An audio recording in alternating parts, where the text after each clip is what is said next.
Hey, buttercups! Gather round and let me tell you a story about a guy named Timothy Dexter. This video is my extended version of my previous video on Timothy Dexter. In this version, I will cover more facts on his life. Timothy Dexter was born in Massachusetts in 1747. Ever heard of him? Probably not. Well, get this. He was basically the king of turning dumb business decisions into piles of cash. In the Caribbean, he sold bed warmers, winter gloves, and even cats. He even shipped and sold coal to a coal mining town. Unbelievably, all of them at a profit. The popular saying, "a fool and his money are soon parted," seems not to apply for Timothy Dexter. In Dexter's case, it seems to be quite the opposite. Dexter's life story is so wild, it is almost unbelievable. Timothy Dexter was born in the town of Malden, Massachusetts, which is just north of Boston, on the 22nd of January, 1747. His parents were Irish Americans, and the Dexter side of the family emigrated from Ireland almost a century ago. Money was never a problem for the family because the Dexters did not have any money. Actually, it was so bad that at age 8, poor little Timothy had to drop out of school and was forced to go work as an indentured servant on a nearby farm. In case you are wondering, an indentured servant is basically a person who works as a slave for a certain amount of time, usually 7 years before being set free. After being set free, at age 16, Timothy then became a leather tanner's apprentice in Boston to Benjamin Frothingham. Benjamin's wife, Elizabeth, came from English nobility, and they both lived in the upper-class neighborhood of Charlestown. After working a half a decade, the 21-year-old Timothy Dexter moved to Newburyport, Massachusetts, which is 37 miles north of Boston, to open his own leather tanning shop. Even though leather tanning is not a glamorous job, it did earn him enough money to buy a modest house in Newburyport. To Timothy Dexter's good fortune, and to Elizabeth Frothingham's misfortune, depending on how you look at it, Benjamin Frothingham passed away, and Elizabeth became a widow. But it was not Benjamin's job that Dexter wanted. It was his wife. 1 year later, Timothy and Elizabeth were married in 1770, and he moved into her mansion in Charlestown. Elizabeth was 9 years his senior and had 4 children from her previous marriage. And yes, it seems Timothy Dexter married Elizabeth for her money. Later, Elizabeth will have 2 more children from Timothy. At her house, Timothy set up a new leatherworking shop in the basement, while Elizabeth operated a sewing, haberdashery, and sundries shop on the main floor. Now living in the affluent neighborhood of Charlestown, Dexter expected to go from being a simple tanner to being a gentleman. One problem: he lacked a proper education, had rough manners, and was illiterate. Even though he tried to dress like them, talk like them, and act like them, his neighbors never saw him as their equal. He even tried to invest money like they did and emulate their business decisions. However, Dexter was not exactly a business whiz. In fact, he was known for making some pretty questionable decisions.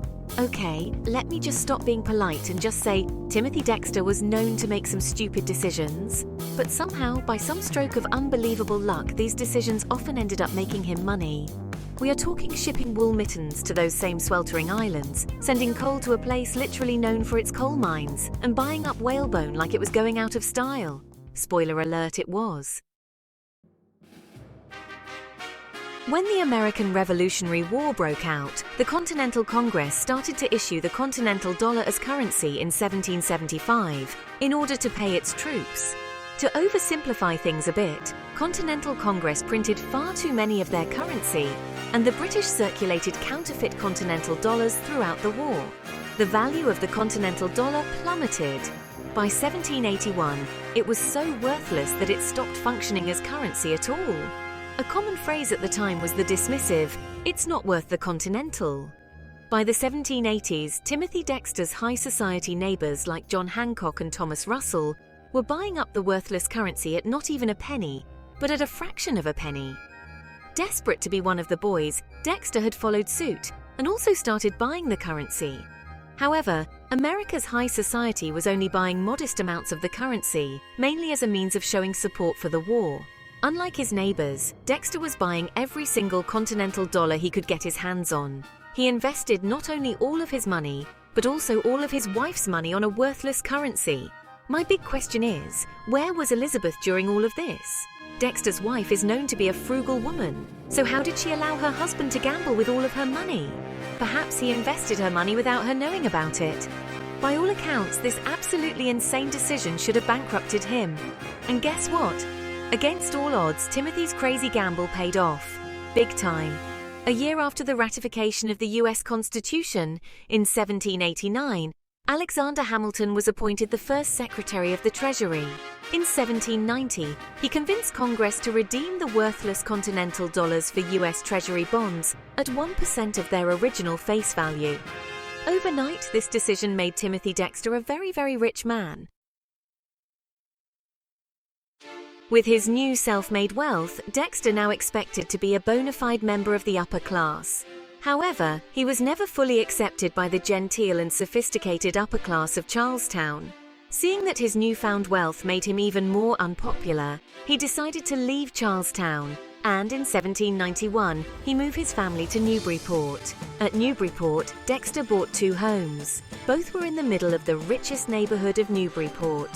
One of them was Tracy Mansion, which he then spent a lot more money to make the mansion even more ostentatious, but also gaudy and absurdly flamboyant at the same time. By this time, his marriage was not on happy terms, and Elizabeth moved into the second house. Soon thereafter, Dexter's gaudy mansion became a den of iniquity. Now a resident of Newburyport, Timothy Dexter wanted an important government position, so he constantly wrote letters to the local authorities asking for one. One problem, Dexter was practically illiterate, and his letters were unintelligible. To me, this is an example of showing how stupid Timothy Dexter was. He had the money, so he should have had somebody write the letters for him.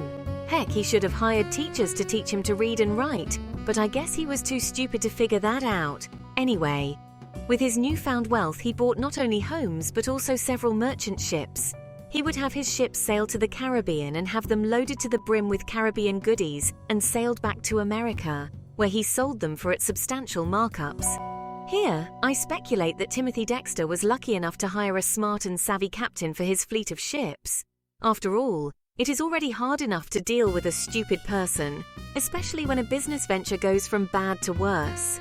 This captain must have been able to turn even Dexter's stupid business decisions into profitable ones. Anyway, given his wealth and the business his ships would bring to Newburyport, the local government probably thought they should appease Timothy Dexter.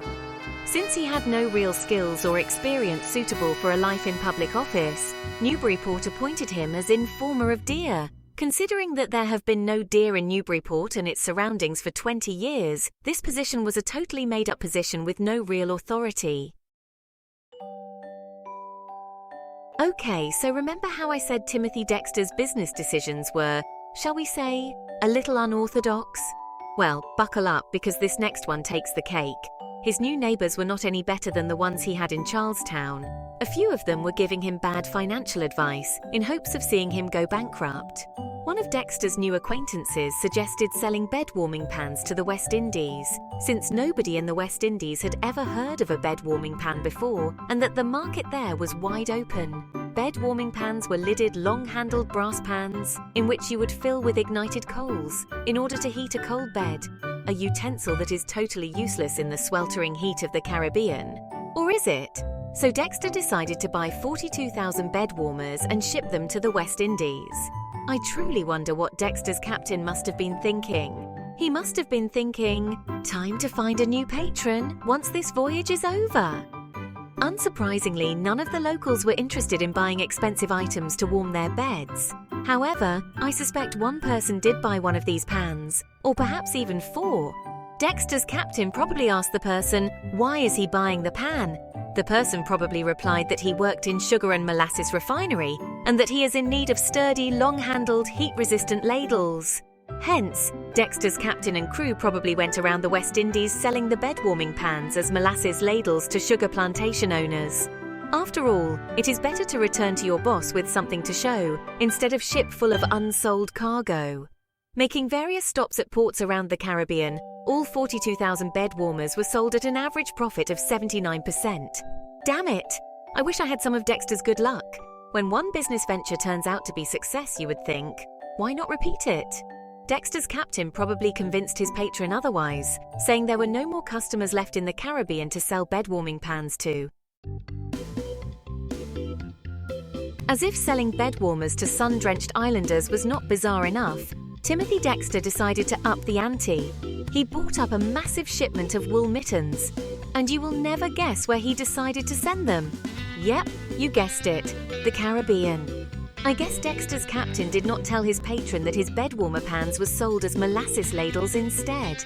But as fortune would have it, Dexter's shipment of wool mittens arrived at the same time as Asian merchants who were on their way to Siberia.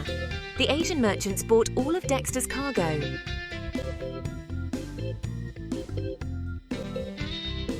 Remember how I mentioned Dexter's Newburyport mansion was both extravagant and gaudy? Well, let me tell you more about it. His new home was absurdly flamboyant. In addition, he commissioned 40 full-sized wooden statues to stand on marble columns that were placed all around his garden.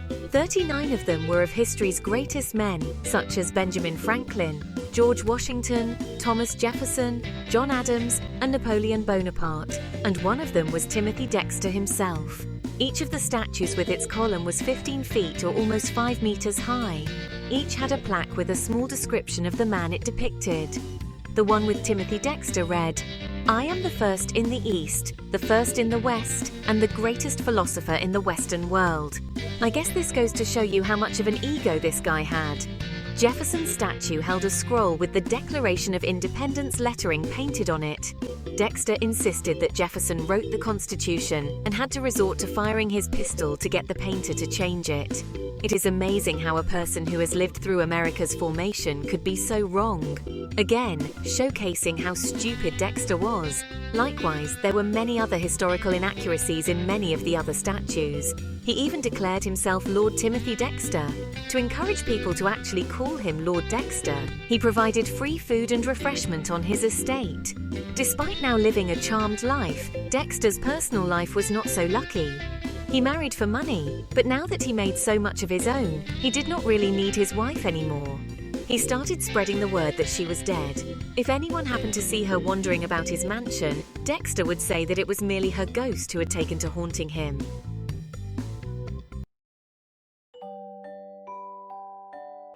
Alright folks, get ready for another round of Did Timothy Dexter Really Just Do That? Because this next story is a real head-scratcher. You see, back in the day there was this saying, selling coals to Newcastle. It basically meant doing something completely pointless and redundant. But guess who decided to do just that? Yep, our boy Timothy. You see, Newcastle is a coal mining town, so coal is the last thing they would ever need. Timothy Dexter probably heard that idiom said a lot by his rich neighbours. Being illiterate and lacking education, he did not realize that the saying was an idiom. So, he bought up a whole shipment of coal and sent it straight to Newcastle. This could have been his stupidest business decision, so much so that his captain probably thought, "Not even I can save him from this stupid decision." When he bragged to his rich neighbours about his latest business venture, they probably all laughed at him. But it was too late, and his shipment has already set sail to England. Even though I think Timothy Dexter was stupid, I do not think he was a moron. The difference is, even a stupid person can learn from their mistakes and not repeat them. But guess what? His shipment just happened to arrive right when Newcastle was in the midst of a massive miners' strike. With nobody working the mines, the price of coal temporarily skyrocketed, and Dexter made a huge profit on his utterly insane investment. Damn it! I wish I had some of Dexter's good luck. So, there you have it. Timothy Dexter, the man who turned worthless currency into a fortune, sold bed warmers to the West Indies, sold coal at a huge profit to Newcastle, and turned selling winter gear in the Caribbean into a profitable business venture. Was he just incredibly lucky? Did he possess some sort of bizarre, counterintuitive business acumen? Or was it all just a series of improbable coincidences that somehow worked out in his favor? Honestly, nobody knows for sure. Some historians believe that Dexter was a master of marketing and self-promotion. Others maintain that he was simply a lucky fool.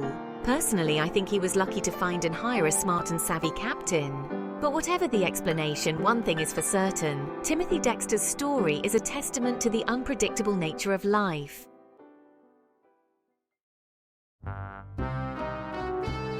Of course, not everyone bought into Dexter's accidental genius narrative. Many of his contemporaries considered him a laughingstock, a buffoon who stumbled into wealth through sheer dumb luck.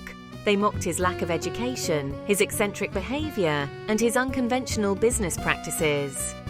Newspapers published satirical articles about his exploits, and rumors circulated about his stupidity.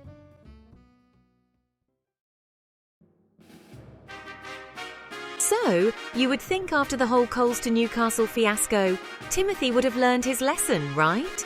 Wrong! This guy never met a questionable business decision he didn't like. His next move? Investing in whalebone. Actually, due to a miscommunication with his captain, Dexter accidentally bought 340 tons of this stuff instead of the requested nautical rope.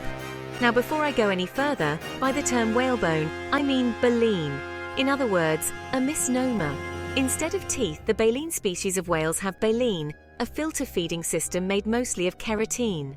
So without the needed nautical rope, Dexter's fleet of ships could not sail anywhere, and the 340 tons of whalebone just sat on his ships. As a material, baleen or whalebone is both strong and flexible, perfect for making hooped skirts and corset stays.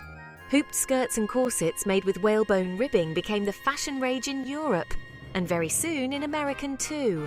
Demand for whalebone soon skyrocketed. Because of buying so much of the stuff, Dexter had practically cornered the American market on whalebone. He then was able to sell his entire stockpile for a huge profit. Dexter's feline fleet, 9 lives, 9 times the profit? Timothy Dexter was not done defying logic. His next grand scheme involved cats. Yes, cats.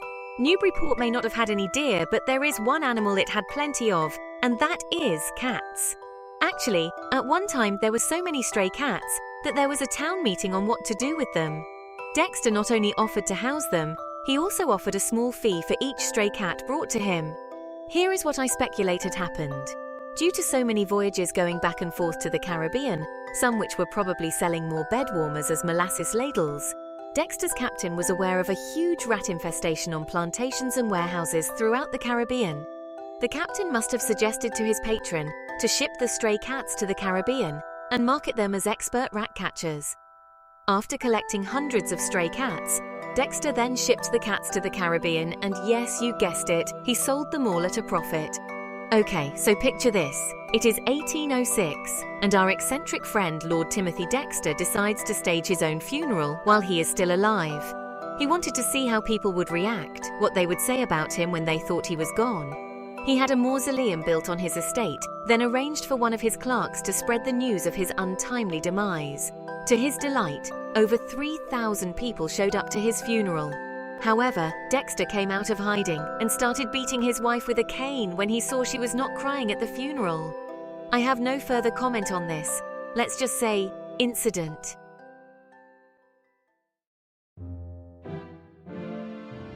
Was Timothy Dexter a genius who played the fool to perfection, manipulating markets and public perception to amass his fortune? Or was he simply a lucky idiot, stumbling from one absurd venture to the next? To me, his self-authored book, A Pickle for the Knowing Ones, answers that question. So, Timothy Dexter, the shipping magnate who shipped bed warmers and stray cats to the Caribbean and sold coal to Newcastle, decided to add another feather to his eccentric cap. He became an author. In 1802, he published his autobiography, titled A Pickle for the Knowing Ones.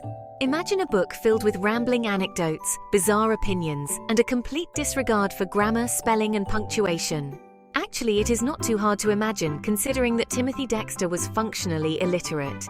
The book was completely devoid of punctuations, and completely filled with misspellings and grammar mistakes, as well as filled with nonsense. His book could easily qualify as the worst book ever written. Most of the book is a collection of ramblings, nonsensical mismatch of wild ideas, incomprehensible rants, and is a meandering mess. This abomination of American literature proves to me that Timothy Dexter was both stupid and an idiot, and not some mad genius. However, Dexter, ever confident in his own genius, declared that his book contained valuable insights and wisdom. I guess the joke is on me because the A Pickle for the Knowing Ones book was reprinted no fewer than 8 times. Due to complaints about the book's lack of punctuation, in the book's second edition, Dexter added an appendix with 11 lines of punctuation marks and instructed the reader to salt and pepper them throughout the book as they see fit.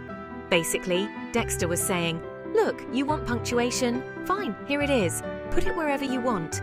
I'm not going to do it for you." It was a move that perfectly encapsulated Dexter's eccentric personality and his utter disregard for convention.